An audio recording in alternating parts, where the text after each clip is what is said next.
September 1st, 1939. 4:45 a.m. Westerplatte, Polish coast. The night is still thick with fog. The old battleship Schleswig-Holstein sways gently in the harbor, engines humming low like a predator waiting to strike. Then, silent shadows dot a blinding flash. The deck guns roar. Shells scream through the dark, tearing into the Polish garrison. Explosions bloom like fireflowers on the shore. Brick crumbles. Men shout. Alarms wail. This is no warning. This is the first blow. Blitzkrieg has begun. In 35 days, a nation will vanish. A continent will ignite, and the world will never be the same. What happens when lightning war meets unbreakable courage and betrayal from the east? Welcome to World War II Ashes. Learn the untold. September 1st, 1939. 04:45 AMA sharp. Metallic crack splits the dawn. Polish sentries in the sleepy town of WWII stir, rubbing sleep from bloodshot eyes, hearts pounding against ribcage that know fear but not yet the scale of what's coming. The cold morning air bites through thin uniforms. Smoke curls faintly from chimneys as the horizon begins to glow faint orange, a false promise of warmth before the storm. The first rumble hits, distant, low, mechanical. Tanks, trucks, engines growl like predators, swallowing the quiet streets with every vibration in the ground. Though it's quiet, almost too quiet, save for the metallic whine of aircraft above. Then the shriek of dive bombers, Heinkel He-111s and Junkers Ju-87 Stukas, rips through the sky. Sirens wail, too late to warn the villagers, too late to hide. The bombs fall first, followed by fire, then panic. Polish civilians scatter, while soldiers scramble from barracks, rifles trembling in their hands, smoke stinging their eyes. The Blitzkrieg has begun. In Berlin. Hitler watches maps illuminated by flickering lamplight. His officers stand stiff, pens in hand, recording the earliest movements of panzer divisions, Luftwaffe sorties, and infantry advances. The operation is precise, swift, ruthless. Fall Weiss, the codename whispered in every war room, is no ordinary plan. It is lightning, engineered to strike, disorient, and destroy before the enemy can even think to resist. Polish border posts report explosions. Artillery rumbles in reply, sporadic and disjointed. Too few, too late. Soldiers press their backs to mud walls, gripping rifles soaked with dew, the acrid smell of cordite in their noses. One lieutenant counts. 15 tanks rolling across a ridge, engines throbbing. 15 tanks. And more behind them. He swallows, barely hearing his own voice over the roar of machinery and the panic screams of civilians. Meanwhile, the skies over Poland are filled with shadows. Messerschmitt Bf-109s dive, tracer rounds cutting lines of fire across the misty fields. Polish aircraft, outnumbered and outclassed, climb desperately, bullets pinging off fuselages, engines coughing in protest. Men fall from the sky, parachutes unfurling too late, fluttering like broken wings against the growing dawn. The German plan relies not only on brute force but fear, speed, and deception.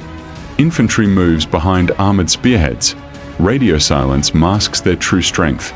Commanders in Krakow and Warsaw struggle to understand reports that make no sense. Villages razed overnight, bridges destroyed, entire battalions cut off without warning. How could an army move this fast? How could they strike simultaneously on every front? The answer: Blitzkrieg. The lightning war. In a Polish farmhouse on the outskirts of Częstochowa. A family huddles in the cellar, soot-stained and terrified. Mother presses children against her chest, feeling the tremors of approaching tanks. She hears gunfire, shouts, then silence. The house shudders. Then the smoke seeps in. She whispers prayers, knowing she cannot flee. Soldiers pound at the door. Young men scramble from nearby trenches, rifles in hand, hearts hammering, knowing they are already outmatched. But the German generals are not content with mere destruction. They want precision. They want annihilation. From the air, Stuka pilots release bombs on barracks, rail lines, and command posts.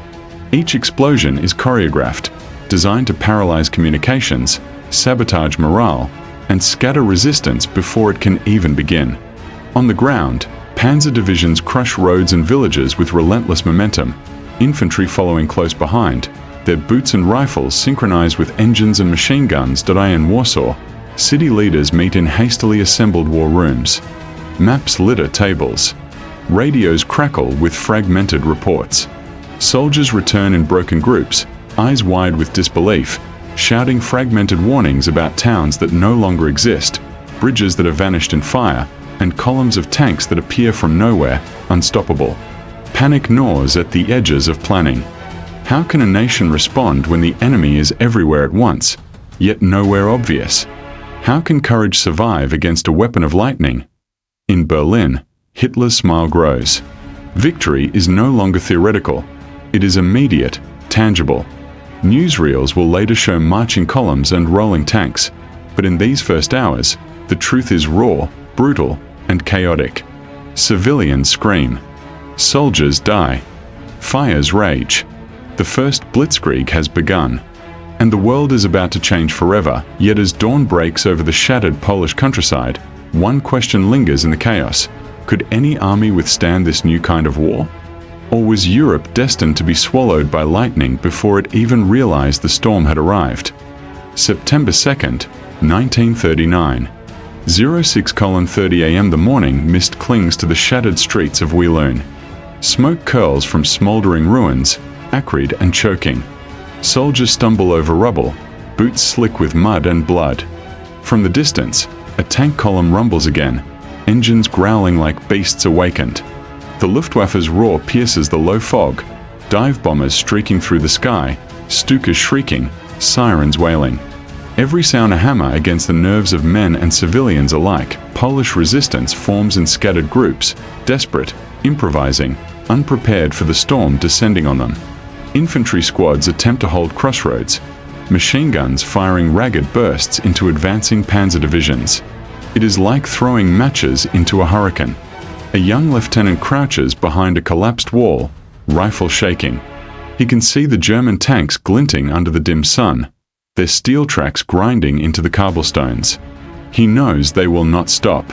He knows the next hour may be his last. Meanwhile, German generals observe from field command vehicles, maps spread over dashboards. Each radio message confirms the plan is working. Panzer units bypass fortified positions, encircle towns, and strike rail lines with precision. The Polish High Command struggles to respond. Orders are sent, but roads are clogged, bridges destroyed, and radio signals intercepted or jammed. The pace of the Blitzkrieg is relentless. Poland is reacting to the Germans, not leading its own defense. In the village of Piotr, civilians flee in terror. Children cry, dogs bark, and wagons overturn on dirt roads slick with mud. Artillery shells explode in orchards, hurling apples, dirt, and splintered wood into the air. Smoke rises from burning homes. Families scatter into forests, hoping to avoid the tanks and soldiers advancing like shadows across the horizon. Each day is a gauntlet. Each hour is a battle between survival and annihilation. The front line. Polish soldiers attempt desperate counterattacks. Infantry teams charge at German tanks with rifles and anti-tank rifles, explosives clutched in trembling hands. The tanks crush barbed wire and barricades with ease. Artillery shells scream overhead. Every act of resistance is met with devastating retaliation. In just 2 days, the Germans have taken towns that were considered strongholds. Entire battalions vanish into encirclements, their soldiers captured or killed. Back in Warsaw, government officials and military strategists scramble. Intelligence reports describe entire columns of German armor moving hundreds of kilometers in hours, striking with surgical precision. Radio messages are fragmented. Panic spreads among commanders. Civilians hear rumors of massacres, forced conscriptions, and executions in towns that have already fallen. Fear becomes a weapon almost as effective as bullets. The Luftwaffe dominates the sky.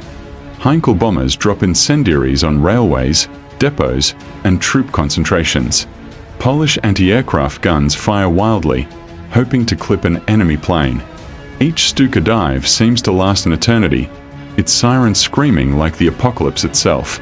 Soldiers duck, civilians run, horses bolt. The air is thick with smoke, the smell of burning timber, and the metallic tang of blood. In Krakow, Polish defenders attempt to regroup. Tanks are scarce. Communications fail. Soldiers cling to outdated maps, trying to anticipate the lightning advances. Units that had once felt invincible crumble under the precision and speed of German armored divisions.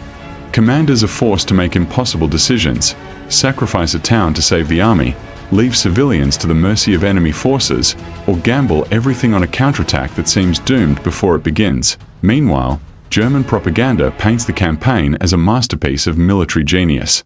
Newsreels will later show tanks rolling through open fields, soldiers waving, towns captured with minimal resistance. But the reality is far darker. Cities reduced to rubble, civilians hiding in basements, villages wiped off the map. Each success is measured in both strategic gain and human cost. In Poznan, a young Polish cavalry unit attempts a charge against mechanized German infantry. Sabers clash against machine guns. Horses scream. Riders fall, swallowed by mud and fire. The cavalry, the symbol of old European warfare, stands no chance against tanks that crush obstacles and bullets that rain like relentless hail. The old world of knights and honor is dying, replaced by steel, speed, and terror. By the third day of the invasion, German panzer divisions have advanced hundreds of kilometers. Roads are clogged with refugees, equipment, and retreating soldiers. The Blitzkrieg's psychological impact is immense. Fear spreads faster than any bullet. German soldiers report civilians abandoning homes, Polish officers surrendering preemptively, and entire towns falling without a fight. Victory seems inevitable, yet even in the chaos, small acts of resistance endure. A machine gun nest slows a tank column for hours. Civilians hide radio transmitters to send messages to Allied powers. Soldiers defy orders to flee, holding positions long enough to save others. Courage is scattered across the map in pockets, fragile yet luminous. The Blitzkrieg is unstoppable, but human resilience persists. By midweek, the German plan unfolds exactly as Hitler envisioned. Warsaw, Krakow, and Poznan are threatened. Rail lines severed. Bridges demolished. Panic spreads among troops and civilians alike. Hitler's generals marvel at the speed, precision, and terror their forces have sown. Yet questions linger behind the victories. How long before the Allies respond? Could this lightning war maintain its momentum, or is it just the opening act of a conflict that will engulf the entire continent? As smoke rises from Polish villages, tanks advance across shattered roads, and the Luftwaffe dominates the sky. The world watches, but few understand the scale, speed, and horror of what has begun. The Blitzkrieg has ignited a fire that cannot be contained. Europe is changing forever, and deep in the forests of western Poland, a small band of soldiers and civilians wonders, how can anyone survive when lightning strikes without warning, and who will stop the storm before it consumes everything? September 6, 1939. 04:45 a.m. The dawn over Warsaw is grey and heavy, clouds clinging low to the rooftops. Smoke from burning buildings mixes with the scent of wet earth and gunpowder. Streets are silent in some neighborhoods, except for the distant rumble of tanks and the sharp crack of artillery. Broken carts, abandoned belongings, and blood-soaked cobblestones mark the path of the German advance. The city holds its breath. Polish defenders are exhausted. Their lines are shattered. Communications are fractured. Soldiers clutch rifles, grenades, and hope in equal measure. Artillery crews fire until barrels overheat. Infantrymen advance until they collapse. Civilians hide in basements, schools, and churches, praying, crying, and listening for the sound that may never come, reinforcements. But the Allies are still across borders, hesitant, uncertain, unable to respond fast enough to the lightning storm unleashed on their ally from the north. German panzer divisions roll inexorably. Their speed is overwhelming. Every town they pass falls with almost surgical precision. Command posts disappear. Barricades are ignored or crushed. Radio operators send frantic messages into static. German tanks slice through forests, across rivers, and over bridges that were supposed to hold them back. The Blitzkrieg isn't just an attack, it is a psychological weapon, a demonstration of what total control of speed, armor, and air power can do. In a small village outside Warsaw, civilians gather what little they can carry. A mother holds her child close, boots sinking into mud. Smoke from nearby explosions tinges her hair with gray. She sees soldiers on bicycles, German scouts, moving too fast to flee from completely. Orders are shouted in a language they barely understand. Fear grips everyone like a living thing. Yet in the chaos, whispers of resistance spread. Farmers hide rifles under haystacks. Children carry messages to command posts in the shadows. Courage persists even under fire. At the front, Polish artillery fires its last rounds. Trenches are emptying. Soldiers surrender or attempt escape into the forests, seeking the faint chance of survival. The Luftwaffe rules the skies. Stukas dive again and again, their sirens shrieking terror into the hearts of both soldiers and civilians. Villages are set ablaze. The cries of the wounded pierce the foggy morning air. It is a war unlike any Poland has known. By midday, German forces encircle the capital. Supply lines for the Polish army are cut. Units once considered secure are trapped.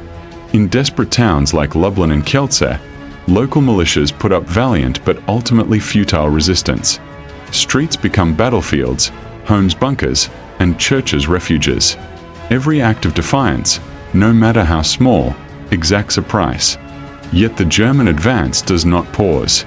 Discipline, speed, and technology allow them to control chaos itself. Meanwhile, back in Berlin, Hitler watches maps spread across a polished table. Generals report rapid progress, towns taken, lines broken, and morale of enemy troops collapsing. The Führer smiles at the reports, believing this is proof of the new doctrine, the Blitzkrieg, superior, unyielding, and unstoppable. But the world beyond Germany begins to stir. Britain and France cannot ignore this lightning assault. Their declarations of war are imminent, yet at this moment, Poland bears the full force alone. In Warsaw, desperate measures continue. Civilians drag wounded soldiers through alleys. Women carry food and water to barricades. Priests comfort terrified children. A young lieutenant writes a final note in his journal, reflecting on bravery, failure, and the incomprehensible speed of the enemy. Each line tells a story of determination in the face of near-certain defeat. The human cost is mounting. By September 8th, German forces control most of western Poland. Polish armies are fragmented, surrounded, and running low on supplies. Warsaw itself is preparing for the siege, anticipating bombardment, starvation, and encirclement. Yet even as hope fades, acts of resistance continue. Civilians hide soldiers, sabotage rail lines, and send messages to the Allies. Courage is small but persistent, like sparks in the darkness. In towns like Częstochowa and Piotrków, streets once vibrant now echo with silence, broken by explosions, barking dogs, and the clatter of boots on cobblestones. Families mourn, soldiers die, and the landscape is transformed. The Blitzkrieg has not only destroyed armies, it has broken the heart of a nation. Its effect is psychological as well as physical, shaping the perception of modern warfare forever. Meanwhile, the world watches. Britain and France mobilize, declaring war on Germany on September 3rd, but it is too late to save Poland from immediate collapse. Newsreels will later show German soldiers marching triumphantly, cities captured, and tanks rolling across open fields.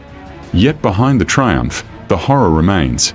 The civilian deaths, the captured troops, and the terror inflicted upon a population unprepared for the speed and ferocity of mechanized warfare. By mid-September, Poland's resistance is effectively neutralized. Armies have surrendered or retreated beyond borders. Refugees stream into neighboring countries. The Blitzkrieg, perfected in theory and tested in practice, has achieved its initial objective. Hitler's doctrine has proven devastatingly effective, setting a precedent that will terrify Europe for the next 6 years. And yet, even in victory, the seeds of future conflict are sown. The Allies' delayed response, the rapid collapse of Poland, and the unprecedented use of combined armor, infantry, and air tactics signal that the war to come will not only be about territory but about survival, technology, and the psychological edge of speed and terror. The first lightning strike has fallen, and Europe is forever changed. Dire smoke rises over captured cities and refugees flee in every direction. Historians and soldiers alike will later ask, could Poland have resisted more effectively? Could the Allies have acted sooner? And most chilling of all, how many more nations would face the same devastating storm before the world truly understood what Blitzkrieg meant? The first battle has ended, but the war has just begun. And somewhere in the distance, the rumble of tanks, the wail of sirens, and the fear of the innocent remind the world that the spark Hitler lit in September 1939 will ignite a conflagration unlike anything history has ever seen. Thanks for watching this chapter of World War II. If you find this video helpful, please support us by liking and dropping a comment. Also, don't forget to subscribe to the channel to catch the next chapter of this series. Until then, take care.